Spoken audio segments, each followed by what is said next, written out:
اور وہ کافی لاڈلا بھی تھا۔ اپنے بنگلے میں رہتا تھا اور سب کمروں میں اے سی چلتے تھے، صرف لانچ اور ڈرائنگ روم میں نہیں تھا۔ اپنی یہ بات کہتے ہوئے مسلسل میرے چہرے کو دیکھ رہا تھا اور بار بار ٹھنڈی سانسیں لے رہا تھا۔ پھر اپنی شرٹ کا اگلا بٹن کھول کر اسے چوڑ جھاڑنے لگا، جیسے کہ پسینہ خشک کرنے کی کوشش کر رہا ہو۔ میں نے کہا ٹھیک ہے، تمہارے کمرے میں پڑھا دیا کروں گی۔ یہ بات سن کر اس کے چہرے پر عجیب سی مسکراہٹ پھیلی تھی۔ اس نے فوراً کتابیں اٹھائی اور کہنے لگا آئے میرے ساتھ، اپنا کمرہ بھی آپ کو دکھاتا ہوں۔ میں نہیں جانتی تھی کہ اس کے کمرے میں جا رہا ہوں، مجھے اتنا مہنگا پڑ سکتا ہے۔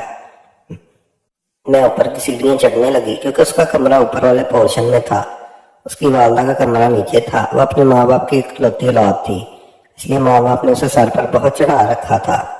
اس کا ہر لاڈ اٹھاتے اور پڑھائی کے علاوہ اس کی توجہ ہر دوسرے کاموں میں الٹے سیدھے کاموں میں ہوتی تھی۔ بہرحال میں جب اوپر کے پورشن میں آئی تو پورا پورشن خالی تھا، اوپر بھی 4-5 کمرے بنے ہوئے تھے۔ میں نے کہا اس پورشن میں صرف تم ہی رہتے ہو؟ کہنے لگا ہاں، میں نے یہاں کسی کو آنے کی اجازت نہیں دی ہوئی، ویسے صرف میں ہی ہوتا ہوں۔ اس نے یہ بات میرے چہرے کے بالکل قریب آ کر کہی تھی، مگر آپ یہاں بلا دھڑک کسی بھی ٹائم آ سکتی ہیں۔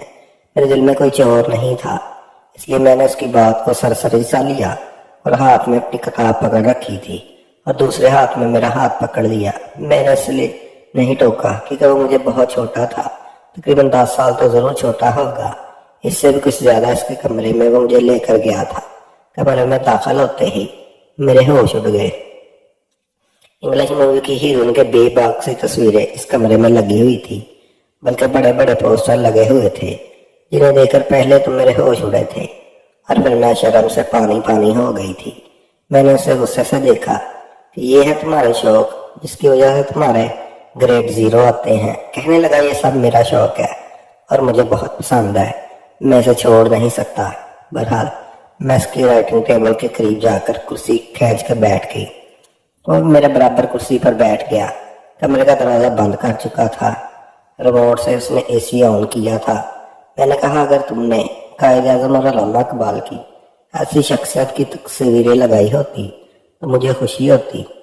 میں نے اسے احساس دلانا چاہا تھا کہ ایسی فحش تصویریں اپنے کمرے میں نہیں لگانی چاہیے، اس عمر ایسی ہی نہیں ہے ان کاموں میں بھی اسے پڑھنے کی، مگر اس نے تو کمال اداکاری سے اندھے گندے اچھائے اور کہا اپنی اپنی چوائس کی بات ہوتی ہے۔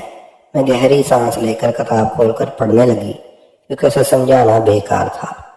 میں اسے انگلش ناول کے بارے میں سمجھا رہی تھی، اسی کے متعلق ہماری بات چیت چل رہی تھی۔ کہنے لگا آپ نے رومیو جولیٹ کا ناول تو پڑھا ہوگا؟ میں نے کہا کیوں؟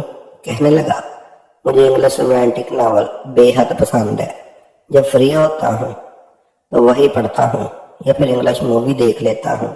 پھر ان تصویروں کی طرف دیکھ کر کہنے لگا یہ سب میری فیورٹ ہیروئنز ہیں، میں ان کی ہر فلم دیکھ چکا ہوں۔ میں نے کہا کہ تم اپنے رزلٹ پر اور اپنی کتابوں پر زیادہ توجہ دو تو زیادہ بہتر ہوگا۔ مگر وہ کہنے لگا کتابوں کے علاوہ بھی دنیا ہوتی ہے جو بہت خوبصورت اور رنگین ہوتی ہے۔ میں اس کی بات سن کر اسے حیرت سے دیکھنے لگی۔ کہتا تھا کہ آپ بھی کسی ہیروئن سے کم نہیں لگتی۔ ایک دم سے پریشان ہو گئی۔ یہ سچ تھا کہ میں خوبصورت تھی اور اکثر ہی کوئی نہ کوئی میری تعریف کرتا رہتا تھا، لیکن ایک 10 سالہ بچہ چھوٹے سے اسٹوڈنٹ سے تعریف کرنا کچھ عجیب سی بات لگتی تھی۔ پھر اس نے کہا اب آپ کو میں کیسا لگتا ہوں؟ میں نے کہا شہزاد تم بہت پیارے بچے ہو اور اچھے بچوں کی طرح پڑھائی کرو تاکہ جیسے تمہاری شکل پیاری ہے تمہارے گریڈ بھی اتنے ہی پیارے ہوں۔ میں نے پیار سے اس کے سر پر ہاتھ پھیر دیا، اس کے رخسار پر ہلکی سی پیار سے تھپکی بھی لگا دی تاکہ وہ سمجھے کہ میں اسے بالکل اپنے چھوٹے بھائیوں کی طرح ٹریٹ کر رہی ہوں۔ میری بات پر خوش ہو گیا، کہنے لگا مجھے بہت خوشی ہو رہی ہے، کیا میں اچھا لگتا ہوں؟ میں نے کہا ہاں تم بہت اچھے ہو، اس لیے تو چاہتی ہوں تم اچھا پڑھو، بہت بڑے آدمی بنو تاکہ میرا بھی نام روشن ہو۔ اور تم نے رزلٹ میں ٹاپ کیا میں جو تمہیں کہوں گے تمہیں دوں گی۔ میری بات سن کر کہنے لگا سوچ لے مس، جو میں مانگوں گا آپ کو مجھے دینا پڑے گا۔ میں نے کہا جو چاہے مانگ لو، کیونکہ مجھے صرف تمہارے گریڈ کو اچھا کرنے کی فکر ہے۔ ایک ٹیچر کے لیے یہی کافی ہوتا ہے کہ اس کا اسٹوڈنٹ ٹاپ کرے۔ بہت وقت تھا، میں چاہتی تھی وہ اچھی طرح سے تیاری کر لے، چلو اسے کوئی چھوٹا موٹا گفٹ دے دوں گی۔ میری بات سن کر اس نے اپنے ہاتھ آگے بڑھائے، کہنے لگا وعدہ کرے مجھ سے کہ آپ میری بات مانیں گی، اپنے وعدے کے پیچھے نہیں ہٹیں گی۔ میں نے کہا تم ٹاپ تو کرو، پھر وعدہ نبھاؤں گی تو پھر کہنا۔ اور پھر حیرت کا جھٹکا تو تب لگا جب اس کا رزلٹ آیا۔ اس کی والدہ خوشی سے نہال ہو چکی تھی، انہوں نے میری پیمنٹ بڑھا دی تھی اور مجھے نام بھی دیا تھا۔ کہنے لگی تم نے تو واقعی کر دکھایا جو آج تک کسی کے بس کی بات نہ تھی۔ اور میرا سینہ خوشی سے پھول رہا تھا، کیونکہ اپنے اسٹوڈنٹ کا اچھا رزلٹ دیکھنا کسی بھی ٹیچر کے لیے خوش قسمتی کی بات ہوتی ہے۔ مگر جو تحفہ اس نے مجھ سے طلب کیا، میرے تو پیروں تلے سے زمین ہی نکل گئی۔ اس دن میں اس کے گھر آتے ہوئے ایک پیارا سا تحفہ لے کر آئی تھی کہ اسے دے دوں گی، خوش ہو جائے گا۔ جب میں کمرے میں گئی تو گلاب کی خوشبو سے کمرہ مہک رہا تھا۔ اس سے پہلے ہی چل رہا تھا کیونکہ کمرہ کافی ٹھنڈا تھا۔ میں جب کمرے میں آئی تو وہ بھی میرے ساتھ ہی تھا۔ اس نے کمرے کا دروازہ بند کر کے لاک کیا تھا۔ مجھے اس بات کی حیرت ہوئی تھی۔ میں نے کہا کمرے کو لاک کیوں کیا؟ کہنے لگا آپ نے وعدہ کیا تھا کہ آپ اپنا وعدہ یاد ہے؟ میں نے کہا یاد ہے۔ میں نے اپنے پرس سے وہ گفٹ پیک نکالا اور اسے تھما دیا۔ میں نے اسے کہا کہ میں نے آپ سے یہ وعدہ تو نہیں لیا تھا۔ میں نے کہا تھا پھر اور کیا وعدہ لیا تھا؟ اس نے کہا یاد کرے وہ بات، میں نے آپ سے کہا تھا کہ جو میں مانگوں گا آپ مجھے وہ دیں گی۔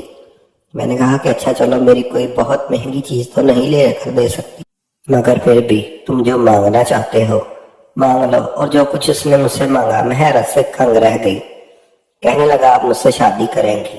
میں تو اس کی بات سن کر جتنا حیران ہوئی تھی کم تھا۔ میں نے کہا اپنی عمر دیکھی ہے، تم نے اتنے سے ہو اور شادی کرو گے؟ یہ کہہ کر میں ہنسنے لگی۔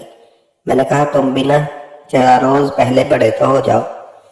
میری بات پر کہنے لگا آپ کو میں چھوٹا لگتا ہوں؟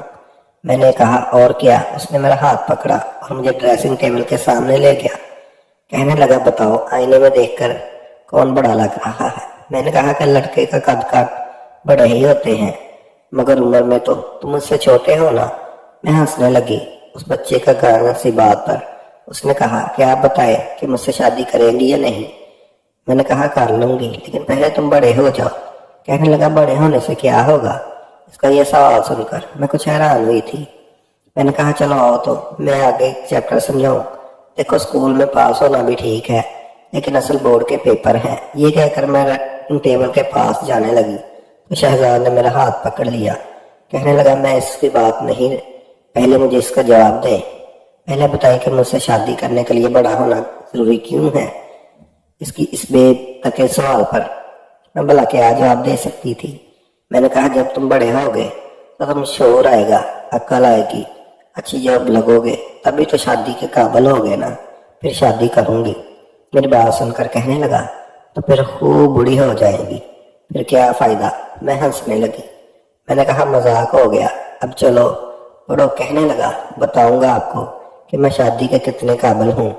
میں نے اس کی نظر انداز کر دی بات، لیکن اب یہ ہوا تھا کہ وہ دل لگا کر پڑھنے لگا تھا۔ انہی دنوں میری والدہ کی طبیعت بہت خراب ہونے لگی۔ زیادہ تر اس کے پیسے میں ان کے علاج پر ہی لگا رہی تھی۔ میرے چچا زاد غزان مالی طور پر کچھ زیادہ اچھا نہ تھا، وہ بھی جاب کرتا تھا، دوسرے شہر میں تھا۔ والد کی بیماری سن کر وہ ان سے ملنے کے لیے آ گیا۔ کافی اچھے مزاج کا تھا۔ میرے والد دادا سے اس کی محبت بھی بہت زیادہ تھی۔ میں نہیں اس کے ساتھ میرا رشتہ طے کر دی۔ کہنے لگی بیٹی وہ بہت اچھا لڑکا ہے، تمہارا بہت خیال رکھے گا۔ میری بیماری کا کچھ پتہ نہیں، مجھے کبھی بھی موت واقعہ ہو سکتی ہے۔ میں ان کے منہ پر ہاتھ رکھ دیا اور کہا کہ ایسی باتیں کیوں کر رہی ہیں؟ اللہ آپ کو میری نظر زندگی بھی لگا دے۔ اور میرے چچا زاد نے میری ماں سے میرا ہاتھ بھی مانگ لیا تھا، کہہ رہا تھا کہ فریحہ کی شادی آپ مجھ سے کر دیں۔